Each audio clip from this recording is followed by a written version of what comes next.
आज 15 जनवरी है और आज का दिन हमारे इंडियन आर्मी के लिए बेहद खास दिन है। ईस्ट इंडिया कंपनी ने भारतीय आर्मी का गठन 1776 में कोलकाता में किया था।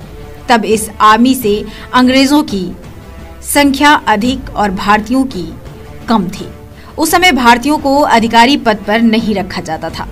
इंडियन आर्मी का गठन 1776 में ईस्ट इंडिया कंपनी द्वारा कोलकाता में किया गया था और आज का दिन हमारे लिए, हमारे इंडियन आर्मी के लिए बेहद खास है, क्योंकि इस दिन ही फील्ड मार्शल के.एम. करियप्पा ने जनरल फ्रांसिस बूचर से भारतीय सेना की कमान ली थी।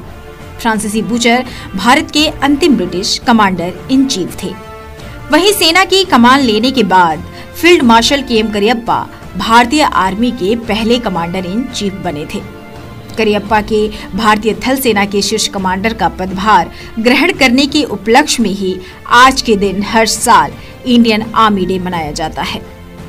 इस दिन नई दिल्ली और सभी सेना मुख्यालयों पर सनई परेडों, सनई प्रदर्शनियों और अन्य कार्यक्रमों का आयोजन किया जाता है, जिसमें पूरे देश भर की थल सेना की अदम्य साहस, वीरता, उनके शौर्य और कुर्बानियों को याद किया जाता है। भारतीय आर्मी का गठन 1776 में ईस्ट इंडिया कंपनी ने कोलकाता में किया था। इस सेना पर देश की आजादी से पहले ब्रिटिश कमांडर का कब्जा था।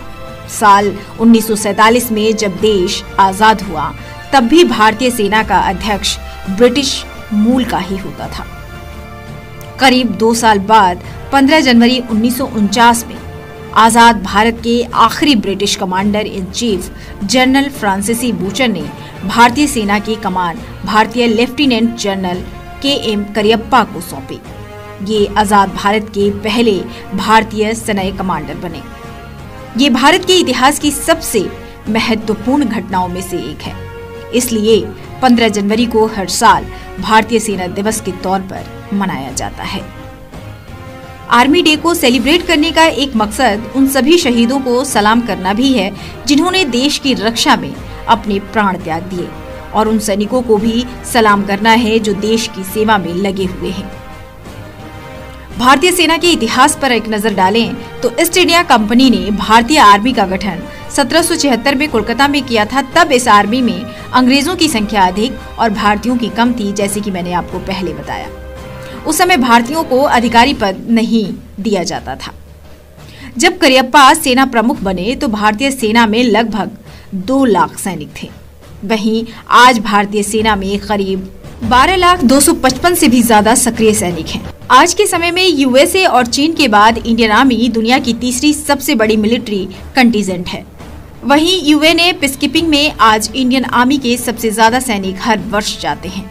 आज देश भर में इंडियन आर्मी के 53 कैंटोनमेंट और 9 आर्मी बेस है। भारतीय मिलिट्री इंजीनियरिंग सर्विसेज भारत में सबसे बड़ी निर्माता कंपनी है।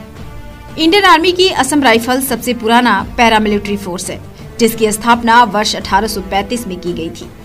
राष्ट्रपति की सुरक्षा में जो गार्ड्स लगे हैं, वो रेजिमेंट आर्मी की सबसे पुरानी रेजिमेंट है और राष्ट्रपति भवन में ही रहती है। भारतीय सेना सबसे ऊंचे युद्ध क्षेत्र सियाचिन ग्लेशियर को नियंत्रित करती है। भारतीय सेना के पास तजाकिस्तान में एक बाहरी केंद्र भी है। भारतीय सेना का आदर्श वाक्य स्वयं से पहले सेवा है। भारत के पास दुनिया की सबसे बड़ी स्वयंसेवी सेना आरक्षित सैनिक है, जिसकी संख्या करीब 9,90,960 है।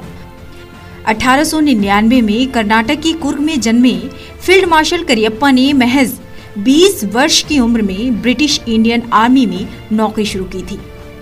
दूसरे विश्व युद्ध के दौरान बर्मा में जापानियों को शिकस्त देने के लिए उन्हें order of the British Empire का सम्मान भी मिला था।